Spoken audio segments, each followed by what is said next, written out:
Hello Nidorinas and Nidorinos, I'm KingNido, and today is the Kitakami Rogues going up against the Turrfield Ebonies. And both these sides actually made it into Victory Road last season, but as they have a look at their opening hands, let's have a look at this tale of the tape, because for the Rogues, they have yet to drop a series. Every matchup they've had, they have gone 2-1, and they want to do that or better and get a clean sweep here today. But for the Ebonies, they've never missed out on Victory Road, but they're currently sitting in 9th place, so they need to make a charge up the leaderboard. So with all that said, let us know in the comments below who you think is going to win this matchup.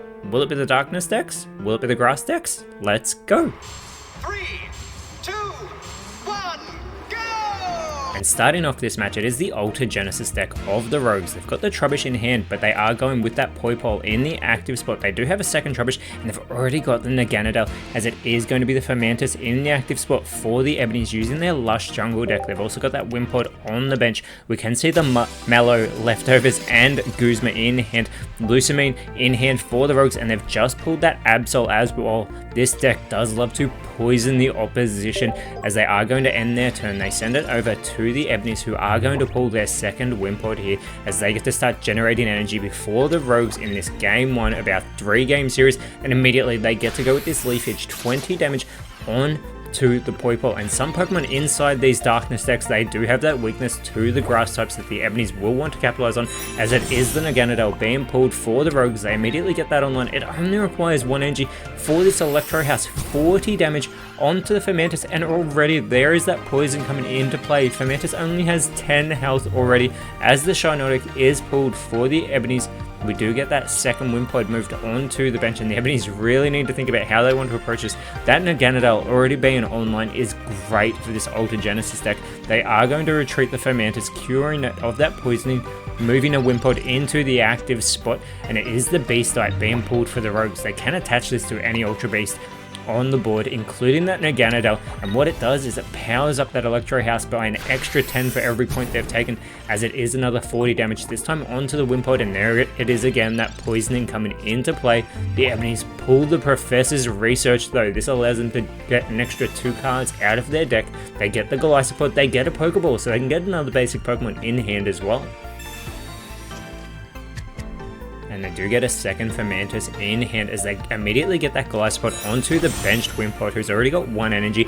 It does get its second, and Golisopod does require 3 energy, as that poisoning brings Wimpod in the active spot down to 10. It's the Nihilego though being pulled for the Rogues. Immediately they do move that on to the bench. This causes poisoning to do an extra 10 damage, and it does stack. They do have 2 Nihilegos in this deck, but their bench is full at the moment, as this Electro House is going to wipe Wimpod off the board, and the Rogues take the first point in this game 1. As we said, this is a 3-game series. All 3 games count towards the leaderboard, so even if a side takes the first 2 games, that 3rd game is still important for both teams. The Lurantis is pulled, as the Golisopod has been moved into the active spot. The Lurantis, with that Petal Blizzard, only requires 1 energy, but there is that energy going onto the Golisopod, as the second Fermantis is moved onto the bench, and that first impression, 60 damage onto the Naganadel, bringing it down to 20 health. Coming back over to the Rogues, who pull their own Professor's Research. They do play that immediately here, so they can't use that Lucamine in hand. Not that it would be useful right now, but they do get a Poison Barb, and they get a Poipole. Again, all the avenues to try and poison the opposing decks here. There is that Beast Type being held over the Naganadel, and they're immediately going to use this. This will allow the Electro House to do an extra 10 damage. It will do 50 to the Golisopod.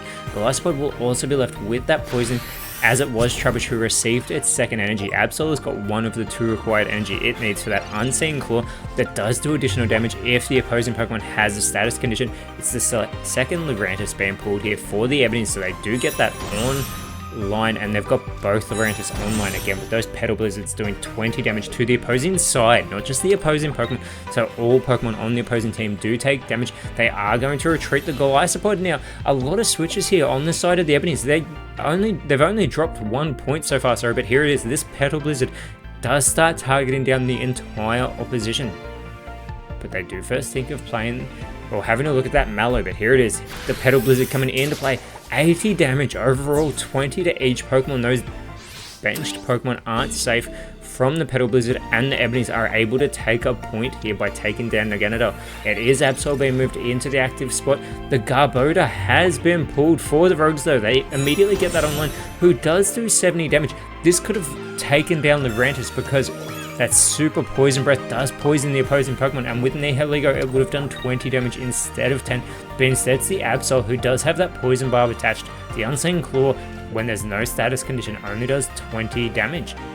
And the Lusamine is played as well, generating that single energy that was in the discard pile thanks to Naganadel onto the Nihilego. The Unseen Claw, 20 damage here to the Lurantis. And the second Mallow now being pulled for the Ebonies, as they do get a second energy again onto Gliscod. It did have to discard 2, so it could retreat. They play the Guzma. That Poison Barb has been discarded from the Absol. There is a leftovers being put onto the Lurantis, as well as it can continue to target down all Pokemon on the side of the Rogues here, and it gets 40 damage onto the Absol because it is weak to the grass types, and there's that leftovers restoring 10 health for the Lurantis as the second Absol is pulled for the Rogues. They've got their Absol, a Poipole, and the Trubbish plus the Naganadel, but they're going to retreat the Absol here. Now Absol cannot be safe from that Lurantis, but this super poison breath, 70 damage, bringing the Lurantis down to 10 health, and with that poisoning coming into play, the additional 20 damage, the Rogues are 1 point away from taking game 1. As we said though at the start of this game, they've not dropped a series at all in Season A3, and they want to keep it that way. They've gone 2-1 in every matchup. They want to try and go 3-0. That would be even better for them as they're currently sitting in 5th place. It is the second Lurantis in the active spot. It's only got 40 health remaining. They do get an energy onto it here, and with this Petal Blizzard, it will target down the Absol. Nihilego has 10 health remaining. It can hold on, but this will free up the Rogues. This is a 2-point v 2-point game, but with Lurantis only having 20 health remaining, Garbodor can get that super poison breath and wipe Lurantis clean off the board, and it will be the Altered Genesis deck taking game 1 over the Lush Jungle deck. And as we have our first table reset, if you're enjoying what you're seeing, please leave a like and subscribe so don't miss out on any of the action in the PokeType League TCG. But here we go into game 2. It will be the Ebonies going first, having flipped heads, and they are going to be using their Leaf Charge deck. We can see the Pheromosa immediately moved into the active spot. It is the Purloin for the Rogues from their Po-Town deck, and they've got that Liepard already in hand as well. But here we go, game 2. The Rogues want to lock up this series once again. The Ebonies want to ensure that they can try and continue this in game 3. As the Pokeball is played, the Kartana is pulled for the Ebonies, and that's after they just pulled the Rowlet. They play the Professor's Research as well. They get the Dartrix, they get their second Dartrix here. They've also got the Poison Barb and Leaf Cape in hand. They do get a Kartana and one of the 2 Rowlets. Oh, sorry, the only Rowlet. They've got the 2 Dartrix. The Rowlet is also on the bench. They send it over to the Rogues, who do pull their Alolan Persian. There's not much they can do other than get an energy onto the Purloin. But with that playful knockdown, what it does is it knocks the Pokemon tool off the Pokemon it is attacking. That doesn't do any damage, so they get a leftovers here on to Purloin. But outside of that, there isn't much else they can do at this stage. And they need to keep in mind as well, Purloin is weak to the grass types. The Ebonies can capitalize on this. They do pull the Lusamine here. They're going to get a Poison Barb onto the Pheromosa as well. They want to discourage the Rogues from going on the offensive. And the Ebonies are looking at their 2 Dartrix. They can get either of them online. They do go... Sorry, not with the Skill Dive Dartrix instead, but it is the Jump Blues doing 40 damage onto the Purloin, bringing it down to 20 health. The Rogues do pull the X-Speed, but again, they've got that Liepard. They can immediately get that online. It has 50 health remaining, but it does 70 damage. They get the big Melisado onto it as well. They don't seem concerned with that Poison Barb, and there surely is a reason, and that is because they are going to play the Guzma, discarding the Poison Barb from the Pheromosa. And with this Slashing Claw, it is Pheromosa being wiped off the board into the discard pile. The Rogues taking a quick point, but they need a basic Pokemon. They do not want to drop this game 2 because they don't have a benched Pokemon. It is the Kartana moved into the active spot, and there's the leftovers restoring 10 health for the Liepard. That Thrash Metal does 40 damage, but it does an additional 20 thanks to that weakness of Liepard, and it only requires the 1 energy. They also get the Leaf Cape onto it. It does boost 30 health for the grass Pokemon that it is attached to, and there it is, that Thrash Metal being ready to play. So they take a moment before going with it, but that is exactly what they do. Liepard left with 10 health left. They need to pull a basic Pokemon, and they get the Alolan Meowth. They've already got the Alolan Persian in hand, so Meowth is immediately moved onto the bench. With that Metal, again, they can discard Pokemon tools from the opposing side, but another Slashing Claw, bringing Kartana down to only 20 health remaining. If they did still have that Guzma in hand and played that, that would take that health from Kartana and it would be discarded as the Decidueye is pulled for the Ebonies, and they start setting up the Dartrix with its first energy. Decidueye is online with this Sniping Arrow. It still requires one more energy, but it's another Thrashing Metal from the Kartana, wiping the Liepard off the board, and the Ebonies get their first point with this Leaf Charge deck in Game 2. And it is the Meowth moved into the active spot here as they pull the Alolan Raticate. They are able to get this Alolan Persian immediately online. The Fake Out as well can leave the opposing Pokemon paralyzed, but it also does 50 damage, so they are going to wipe this Kartana off the board, and they do flip the heads as well, so it does get that paralysis, but that's not going to last because Kartana has been discarded and the Rogues only need one more point to take Game 2, but it is now the Decidueye moved into the active spot for the Ebonies, and they do have that Lily in hand as they pull their second Pheromosa. Lily can restore 60 health from a stage 2 Pokemon as the Lusamine is played, getting 2 energy onto the Pheromosa from their discard pile. The Sniping Arrow is set up, and this will do 90 damage thanks to that weakness of the Alolan Persian. The Rogues need a basic Pokemon. They do get the Purloin here, but then they're going to need the Liepard as well if they hope to do damage. The Persian, 50 damage. They need to get that paralysis onto the Decidueye. They need to flip a heads. The moment of truth. And they flip a tails. This is fantastic for the Leaf Charge deck. They do pull the rare candy, but they're not concerned with that. They're surely concerned with getting that health restored for the Decidueye, restoring 50 health. It's upwards of 60. It doesn't get that extra 10, unfortunately, but they do get a third energy onto the Decidueye, and they're targeting down the Purloin, who is not safe from the Decidueye. With that Sniping Arrow, it can do 70 damage to any of the opposing Pokemon. It comes back over to the Rogues. They pull their second Alolan Raticate. Now they just need to hope that they can get the paralysis onto Decidueye this time. Another 50 damage, another coin flip. And it's a tails again for the Rogues. This Po-Town deck has 10 health remaining on this Persian. The Ebonies, they go with that Sniping Arrow, not concerned with the Beast Wall. They're concerned with the win. Persian is discarded, and the Leaf Charge deck will take Game 2.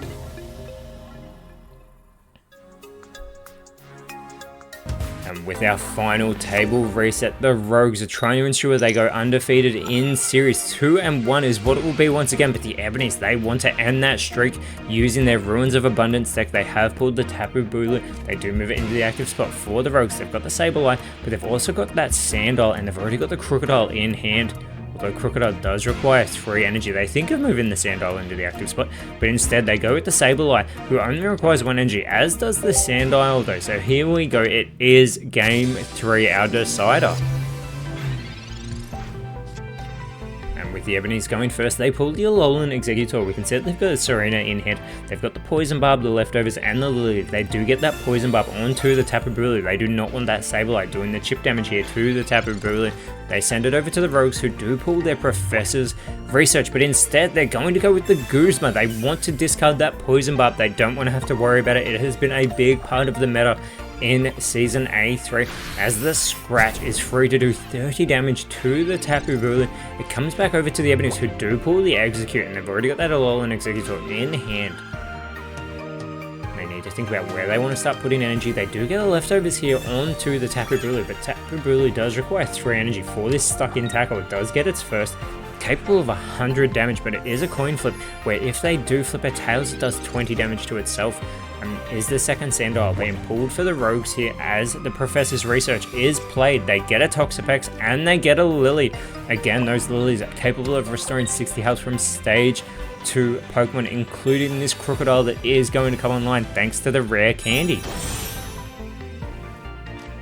And it does have that first of 3 required energy for those Poaching Fangs as another 30 damage onto the Tapu Bulu from the Sableye. It is a rare candy being pulled for the Ebonies here as they get a second energy onto the Tapu Bulu, still incapable of going on the offensive right now. And the Ebonies end their turn, those leftovers restoring 10 health from the Tapu Bulu at the end of every turn of this Ruins of Abundance deck. The second Sableye has been pulled for the Rogues, but they get a second energy onto the Crocodile, and they scratch 30 damage here onto the Tapu Bulu, bringing it down to only 30 health remaining as they pull their own Guzma here. And finally, they get a third energy onto the Tapu Bulu, this stuck in tackle. 100 damage. They do flip the heads as well, so there's no recoil damage, but they do wipe that Sableye. 120 damage thanks to the weakness, and the Ebonies have actually taken the first point here in game 3, but it is going to be the Crocodile moved into the active spot with those poaching fangs. And when they do this, it does not only damage to the opposing Pokemon, but they also get to flip 3 coins, and for every heads, a random card from the hand of the Ebonies will go back into their deck.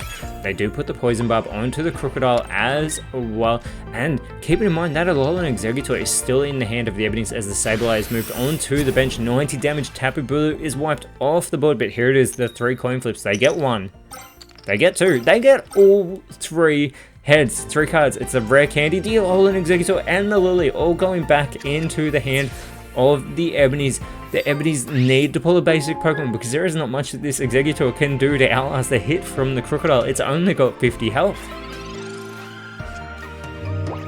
Unfortunately, they do pull the Boon Suite. If they can get a rare candy, they can get that Serena online in the next turn. But the Ebonies need to think about how they want to approach this. They do get an energy onto the Boon Suite, and they also go and play the Guzma as well. They almost ended their turn, but they get that Poison Barb discarded off the Crocodile. They end their turn. It comes back over to the Rogues, who do pull the Marini. They still get the 3 coin flips as the Marini is moved onto the bench, and they only need to flip 1 heads for that Serena to go back into the hand of, back into the deck of the Ebonies here, and immediately they get a heads. They get 2 out of 3 heads for this Poaching Fang. So Serena is back into the deck.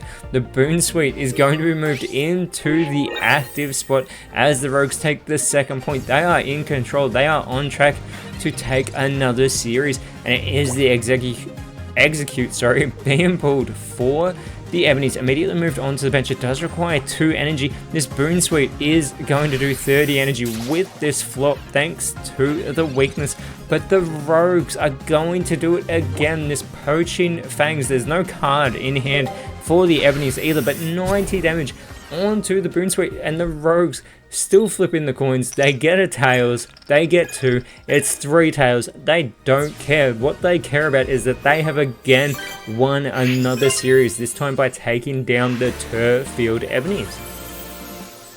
And in doing so, they do move up to 4th place, but next round they are going up against the Pastorio Hydras, who are on top of the leaderboard, whereas for the Ebonies next round, they are going up against the Levere Constrictors. But until then, Nidorinos, thank you so much for watching. Let us know in the comments below what cards you pulled today. And if you enjoyed what you saw, please leave a like, share, subscribe, but more importantly, always remember, send thanks, and I'll see you when you see me.